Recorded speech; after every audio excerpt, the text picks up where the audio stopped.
Okay, well, thank you all so much for joining us for the 20th anniversary of SF Doc Fest. We're here to discuss shorts program number 2, I Like to Watch, which is a program that really explores different forms of how media can be manipulated and experienced, and all the beauty of different forms of visual art forms. I'm so happy to be joined today by Matthew Novak On 52nd, the photography of William P. Gottlieb, Richard Pell, Codex Entropia, the 2D version, and Griffin Rogers, Art All Around You. Thank you all for joining us today for our Q&A. So I feel so lucky that we get to really discuss what mediation is and the power of visual arts through this program. So just to kick things off, if you each could talk about where you found your inspiration for your film. And I'm going to start off with Richard Pell, because I think that this is kind of an interesting story about how he found his way into Codex Entropia. Thanks. Yeah, I didn't know, a year ago, I didn't know I was making a movie. So it was like in the early days of COVID, I would kind of like retreat to my studio to get away from the news. And I would kind of look at old media. And specifically, I just had a bunch of these old kind of stereoscopic photographs in my studio that would be, from the 19th century, city scenes a lot of times. Sometimes you could like make eye contact with a stranger, like across a century of time, which was really cool. And they didn't know anything about, COVID-19, right? So it was just like an escape. But the more I looked at them, the more they kind of had their own stories to tell. And so I started writing those down on Post-it notes. And eventually, like it looked like a very like crazy person situation. Like all those flat surfaces in my studio were covered in these little pictures with Post-it notes. And little by little, their own sort of kind of apocalyptic myth kind of emerged out of those pictures. So it became the source of this found footage film, Codex Entropia. I love that. I've always obsessed when you watch like archival footage and you do have that like looking at the camera moment. I think because also as folks who tend to watch narrative films, that's like the thing you never do, right? You never break that fourth wall, and there's something so interesting when it happens and when it's wielded properly within the form. It's exciting. So that's lovely. Thank you so much, Richard. Griffin, how did you find your way into art all around you? Yeah, so when I'm bored, I do a lot of just like internet sleuthing. So just like YouTube and social media and all that kind of stuff. And I happened upon this kind of like underground community of people who will sneak into like abandoned buildings and do photography and art and graffiti art like inside of them. And I thought it was this just kind of really interesting story that a lot of people weren't really aware of, because a lot of times you'll see an abandoned building and it's surrounded by barbed wire. You just drive by it and don't think much of it. But there's these people that really go into these places, these kind of forgotten places, and make them into places that are beautiful with artwork and photography and all that. So when I kind of came across this community and these people that did these kind of things, I knew it was something I wanted to document and make a story about and share with everybody. I love that so much. I mean, you think about, especially in a city like San Francisco, that over the past few decades has become so closed off to people that aren't, the wealthiest inhabitants. And there's something really special about reclaiming space, especially space that's been closed off. And it's just so lovely to see those sides of San Francisco. So thank you so much. And Matthew, hi. You want to talk about your way in? Yeah. I think most people call it rabbit holes. I like to call it research. And I was researching another film on the Library of Congress site, and I came across these photos that I had seen before, but hadn't really like interacted with. And I started to kind of, pull them off the site and play around with them. And it was one of those things, if you can make like a still kind of come to life, I think, everybody who edits or works on something, it's sometimes difficult to do, and try to make a still feel like a moving picture. And that's kind of what I tried to do here. And as I started working on it, it felt like it was moving and it felt like it was alive. And that was kind of that was kind of the idea. It felt like, you know, kind of lightning in a bottle when you find something and you're kind of inspired by it, and then you take that and you start working with it. I think that was like kind of what the short was all about. Just trying to make it move and trying to make it feel like the music and capture those moments, because I do feel that the photography that William captured was very kind of unique and a very kind of timely time and space kind of photography, especially if you love music. Yeah, that's so cool. I think working with either footage that you're capturing on your own or working with found materials, there's always challenges to access or the practicalities of how you're going to actually work with the material. So I was hoping that we could maybe talk about some challenges that you all faced as filmmakers working on these projects and how you overcame them. I'm going to start off with Griffin, because there's definitely a lot to be said to finding your way into these hidden places within the city or any city. But can you talk about that? And also in that, you know, you have a subject who does stuff that might not always be kosher legally. So I wonder if you could talk about how you gained access to Jesus and, you know, kind of were able to come with him on this exploration. Yeah, so I actually found him through Instagram, and I reached out asking about certain spots that maybe had little security or were easier to access, because I was going to be bringing with me some camera gear and all that kind of stuff. And he's super, super chill, very cooperative. But when we did pull up to the spot, he's, you know, the first thing he said to me is like, "Hey, I hope you're comfortable jumping barbed wire. And if we get caught, you could get hit with like a misdemeanor trespassing charge." So that was a little jarring, but we actually were just able to hop a fence pretty easily to get into this abandoned site that we explored. And then I think the only other challenge I'd say was trying to get all the required shots and audio kind of handheld and in this place where there's broken glass and holes in the floor. And I just had with me my handheld camera, a little Rode mic, and a tripod. So really trying to get those like properly good shots while being in that environment was a little bit tough. But I think a lot of the handheld kind of shaky footage adds to the vibe of it a little bit. So I think it all worked out well in the end. Better than Blair Witch for sure.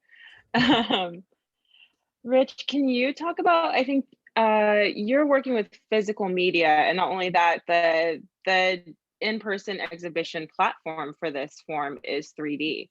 Can you talk about just working with tactile aspects and playing with the different forms of exhibition and experiential modes of the project?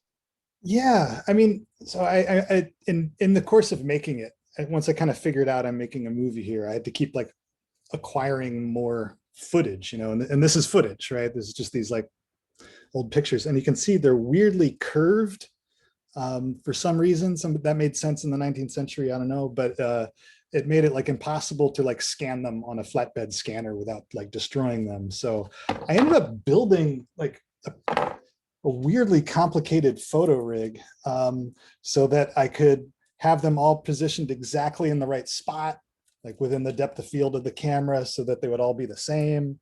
And of course I've mucked up my camera. All right, there we go.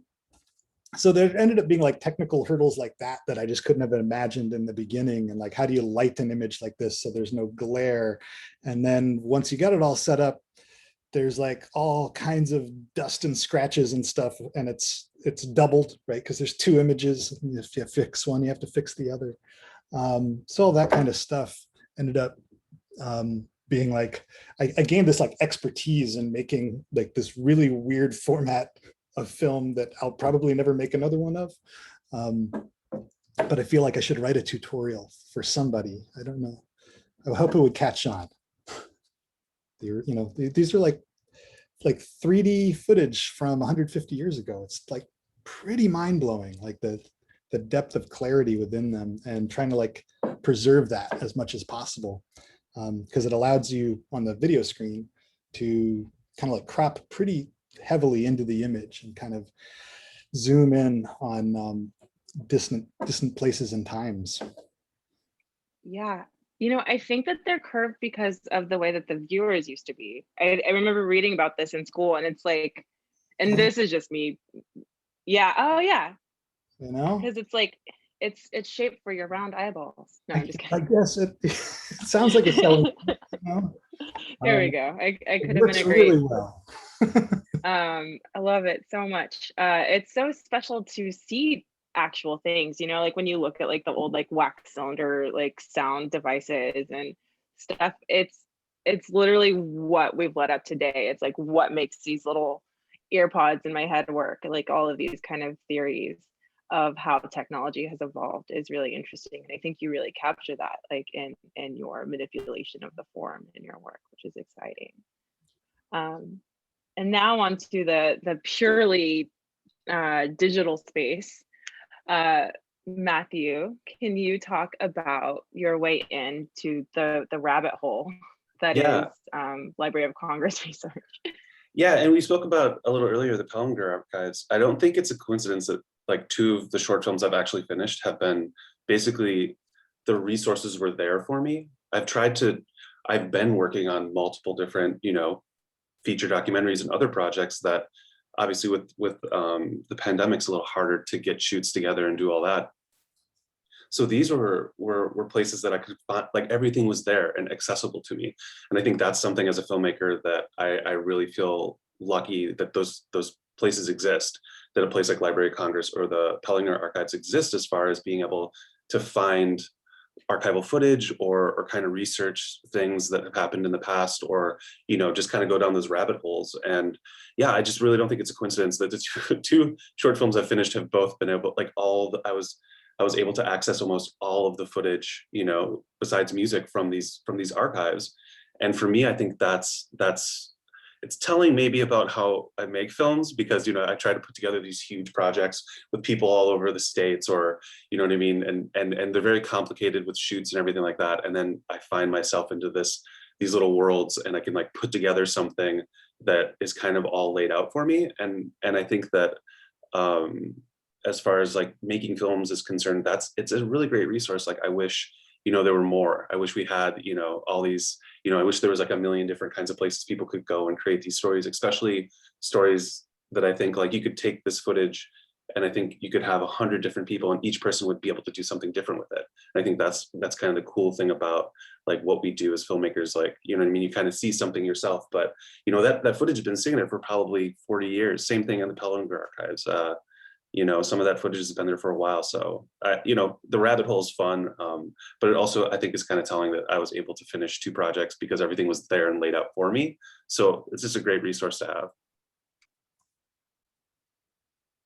Yeah, I think there's something also just really interesting about cost barriers when you think about filmmaking, right?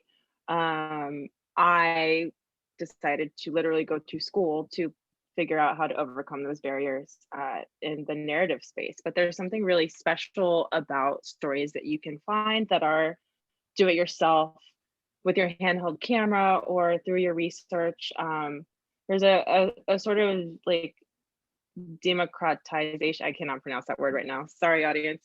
Democratic credit, like a unifying aspect to being able to have materials regardless of your income or access, or if your uncle is in the business, like you can find ways to tell stories in any way possible, which is just so important to do when we see the media landscape just like shrinking so much, right? Like in the next 5 years, all of the major outlets for mainstream media is going to be like 4 companies that own it all. So the more that we can find new ways to access stories and tell them is just so important. For my last question, I was hoping that you could each talk about what it is that you hope that the audience takes away from your films and where you see kind of your next step or the next project that you're working on. And I'm going to come back to you, Matthew. Yeah, I mean, I really want to touch on like the democratization. I can't say it either. So the democratization. There we go.